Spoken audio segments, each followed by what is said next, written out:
Welcome back to the show, folks. This is the upper tier. It's another drive time episode on the way into work on this lovely fresh Wednesday morning. You can see the dark mornings are coming in and the dark nights as well, so get a little bit of podcasting in during the drives into work and stuff like that.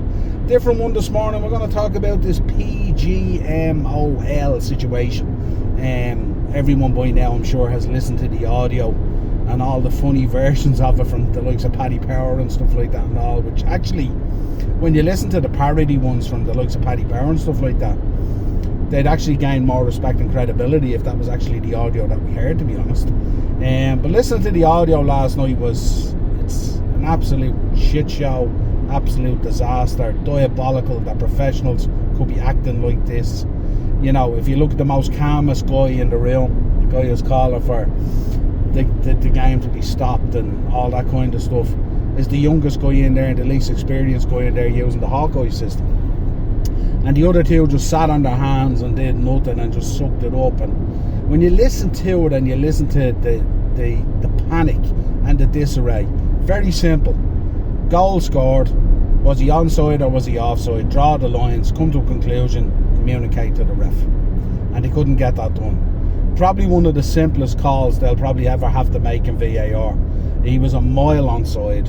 All you had to do was draw the lines, communicate to the ref and get it done. And I don't know what you thought about that, but for me it was like nearly listening to Mission Control in NASA. Remember when the Challenger exploded with that teacher in it?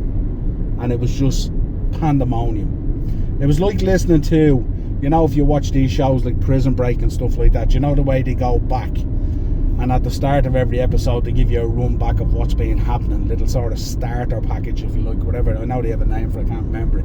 But like, it was like that. It was like previously on the Premier League, you know what I mean? And you get all this VAR crap. And it's just to think that these are the people that we have handed the credibility of the Premier League and the custodianship of the rules of the game to is frightening. I said it the other day on a number of podcasts. Howard Webb, since he came in October, has done nothing but apologise for poor performance. Now, these are a supplier to the Premier League. These are contracted in. So if you run your business and you have a contractor that performs like that and keeps on letting you down literally nearly every week apologising, and I know Sky listed they listed out all the apologies that have been given, but you could add another 20 on that if they were actually really doing the job, because they've got so much wrong over the last, say, year since Howard Webb's gone in. I think he started last October, but since they've gone in the last year, you could practically nearly add one a week. I know when we do our flagship show, the Monday Mashup on a Monday, and we look back over the Premier League action over the weekend, every single week we're talking about a handball, we're talking about an offside decision, we're talking about players in the line of play, we're talking about hands and arms in a natural position. What is a natural position on different levels of the body, whether you're sliding in, jumping up, trying to head a ball, whatever it is. We're talking about the distance between players when a handball happens. We're talking about free kicks, we're talking about cards, we're talking about all the time, you know, just every week it's a different situation. We already spoke about the Nottingham Forest game on Sunday. You would think after the week that's happened with refereeing, the bribery stuff with Barcelona, those allegations coming out, the shit show that was Saturday night with Spurs and Liverpool, you would think on Sunday the game would be pristine. And then you have Matt Turner nearly castrating a Brentford player in the box and nothing, no action. And you're just looking going, when are we ever going to get that consistency that we crave? It's beyond belief. And then I spoke about European referees, and I'm glad that I spoke about it because we got a great example of it last night. Take a look at the Galatasaray Man United game last night, and it doesn't matter to me. I don't care whether United won or Galatasaray won or it was a draw. We're not in the Champions League. It doesn't affect me. Obviously sometimes you want to see your rivals lose and stuff like that, and you celebrate a little bit of that, but apart from that, last night I watched that game and I wanted to take a look at the performance of the referee, because I'd been speaking about it and I wanted to confirm that what I said was correct. And you look at that referee last night, comes onto the pitch. I counted in the first 20 minutes of that game. Now this is taking into account that the first yellow card was issued in minute 31, right? I counted in that game at least 6 instances in the first 20 minutes where the Premier League referee would have issued a yellow card.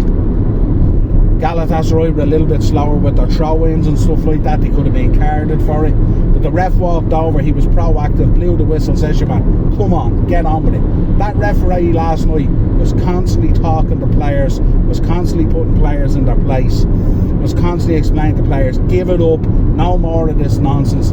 He was showing them the respect that they showed him. And then you look at all the decisions that were made last night, every one of them were spot on. There was no issue, there was no delay, it was pretty crisp. You know, they looked at the offsides, they looked at everything, no issue. No issues whatsoever coming out of that game last night. And then you look at that shit show on Sunday, compare it to that. Like, it's just, it's absolutely frightening, the difference between the level of European and the level of the Premier League. Now, I know Mark spoke on Monday about how much they get paid and the professionalism and the training and the investment that other leagues have made and stuff like that. And, you know, you ask yourself, why did the Premier League or why did those officials vote against that you know, semi-automated offside system that could have come in, and we weren't ready for it and weren't prepared and all this kind of thing. It's a shit show. It's an absolute shit show.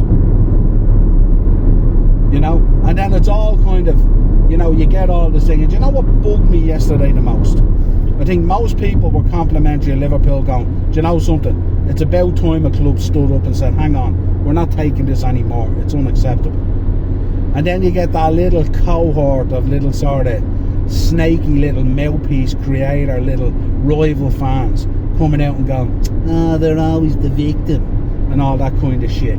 Shut the fuck up, always the victim. Just because your own club hasn't got the bollocks or the backbone to go and to pull these lads up and take them to task and threaten to go legal on them and ask them for copies of the audio, just because your own club won't represent you when you're hard done by and stuff like that. What are these people expecting us to do? Do they want Liverpool to request audio for Arsenal games and United games and Chelsea games and all? And then it's because we take the bull by the horns. Our gaffer takes the bull by the horns and goes and requests what needs to be done to get shit changed, to get shit improved, to get shit fixed. Oh, it's always them. Shut the fuck up, you absolute clowns. It's absolutely ridiculous. We got absolutely robbed on Sunday. Blatantly robbed. He was onside by over half a metre. This wasn't a toenail. This wasn't armpit hair. This wasn't a dried elbow. This was half a metre, over half a metre he was onside. And to come out with this kind of bullshit, oh, it happens to everyone. Yeah, but should it happen to everyone? Should Arsenal have been done last year against Brentford? Should Sheffield United have been done against Villa with that goal? Should Everton have not got that handball against Man City? And on and on and on. Should Brentford have not got that penalty on Sunday? Should the Palace goal have counted against Crystal Palace? And then you have them talking about all these Liverpool content creators, yeah, coming out whinging about their club, but no one mentioned anything else. Go look at my podcasts. Go look at the shows that I've appeared on. I have spoke about every club's situation and how it should have been pulled out and how every one of those clubs should have threatened this action to get the audio for those other things as well.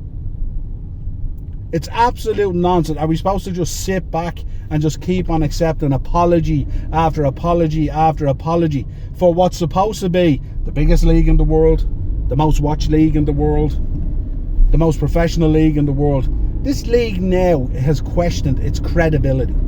There is no credibility in this league anymore with this kind of carry on.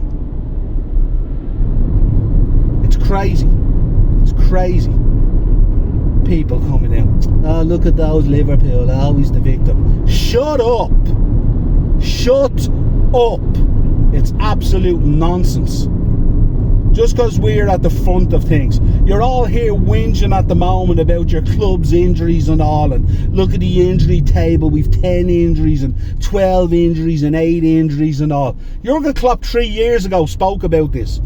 Jurgen Klopp got into trouble over talking about player welfare and how we're running these guys into the ground. We don't give a shit about player welfare, and that it's coming and it's going to hit us hard.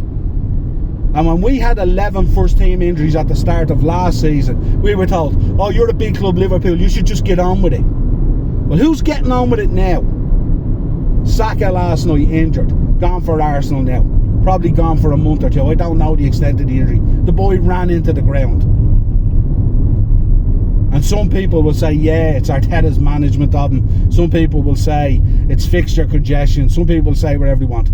My gaffer, my manager spoke about this 3 years ago, and he was vilified about it. He was told, oh, no. So why are people so surprised that Liverpool will be at the forefront of change? We're always at the forefront of change. Our captains have always been the ones that pull Premier League captains together to get stuff sorted, to get stuff fixed. Makes me mad listening to these people. To think that they have followers that listen to their absolute bullshit day in, day out. This was daylight robbery. This needs fixing. Don't hate on us, because we're the ones that stepped out of the shadow and said, we don't want your apology. We want to see the audio. We want to know what you're going to do about it. We want to know why this happened. This was the simplest of calls. There was nothing hard in this call, in this VAR decision. Nothing.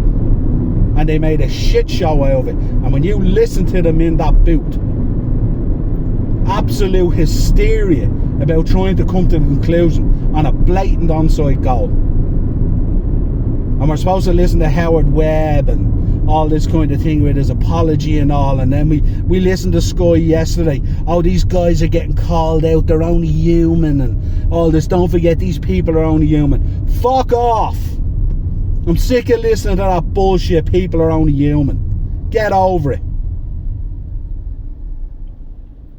Now, subscribe to the channel, hit the bell notification, drop a like on the video, share the content, and we will be back this afternoon with another drive time, and we're going to be talking about Marcus Rashford. So I look forward to that one as well. Cheers, folks.